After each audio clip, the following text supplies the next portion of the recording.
Hey, everybody.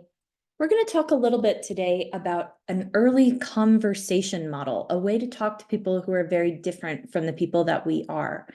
And it's pulled from the book of Matthew, which is one of the four gospels in the Christian New Testament. I want to name right here at the very beginning that I'm not showing you this model from the book of Matthew because it is from the book of Matthew. In other words, I'm not showing it to you because it is Christian scripture.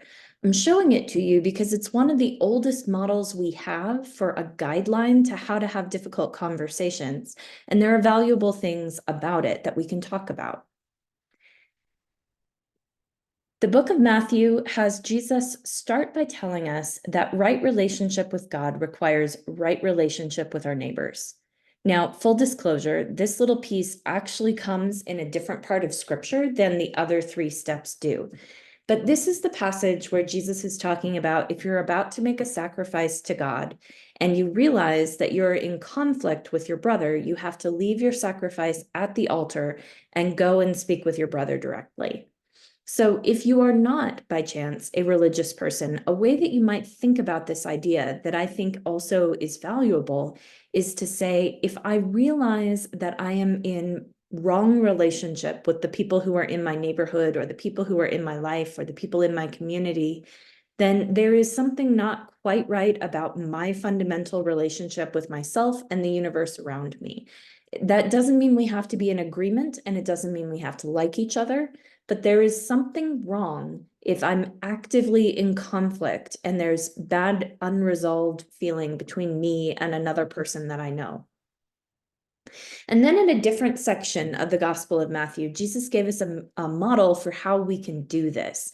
And he says, first of all, if somebody sins against you, speak to them privately first. And then, if that doesn't work, speaking to the person privately, approach them with one or two other people. And if that still doesn't work, then you need to tell their sin publicly before the whole church. So I'm going to stop the share and just talk for a little bit, because I think that there are things about this that are really valuable, and there are things about this that are probably not so valuable. I think that's the case for any conversational model, and we're going to look at a whole bunch of them. This is just the first one. When we're talking about having a conversation, some of the strengths of the Matthew model, the first piece is that if you are in conflict with somebody, then your own state is not quite right. That's actually a really important point, I think. And I like the fact that the second step of it has us going to private reconciliation.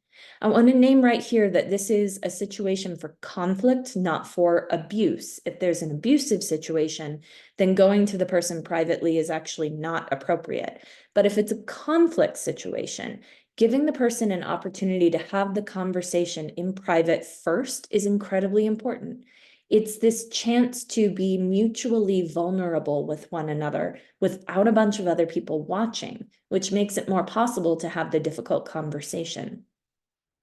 Another really good thing about this model is that it allows for the support of the broader community, and it gives an avenue toward public accountability that doesn't start with public humiliation. Sometimes when we say somebody needs to be held publicly accountable for some action or some position that they have, we'll have this tendency to start the conversation with the public accountability piece. Like the very first thing we do is tell everybody what this person has done. But again, in terms of the vulnerability necessary to have a transformative conversation, that's not actually super helpful.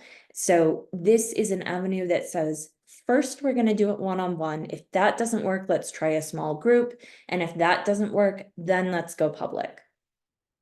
But this model also has some limitations. The very first one, which is, I think, incredibly important, is that it's phrased as if someone has sinned against you. So this is a model that is assuming that the other person is wrong and I am in the right. And I don't think that's always true. In fact, a lot of times the other person has not sinned against me, but we're in some kind of conflict because I am afraid they might sin against me. They might do something to me that they shouldn't do. And so I'm all tense and I feel like there's a conflict when in reality, we just haven't had the interaction at all. Another possibility, another limitation that this model has is the fact that it's giving us a pathway for situations where we have enough time to react, think through what we need to do, return to the conversation later, have an initial conversation and then a follow-up conversation.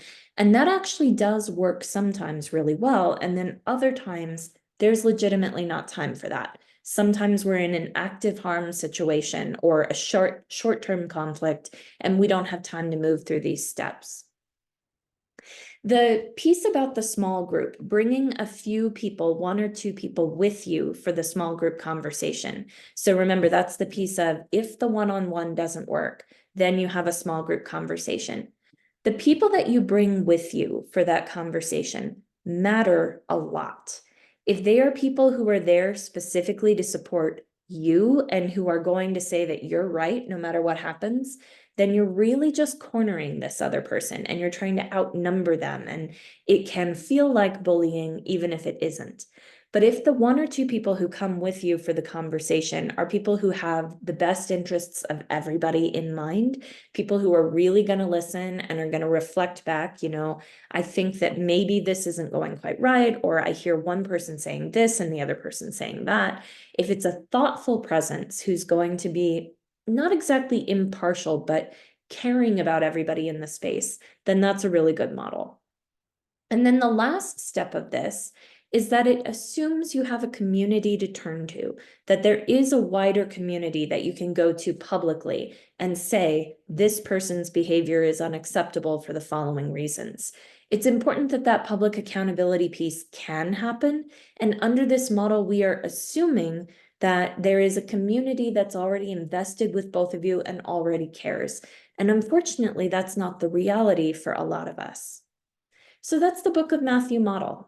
It's one way to talk with people with whom we have differences, and specifically someone with whom I have had some kind of conflict, but we exist in the same community. Next time we talk, I want to give you Dr. Amanda Kemp's Making Space for Transformation model, which is another way of having a difficult conversation.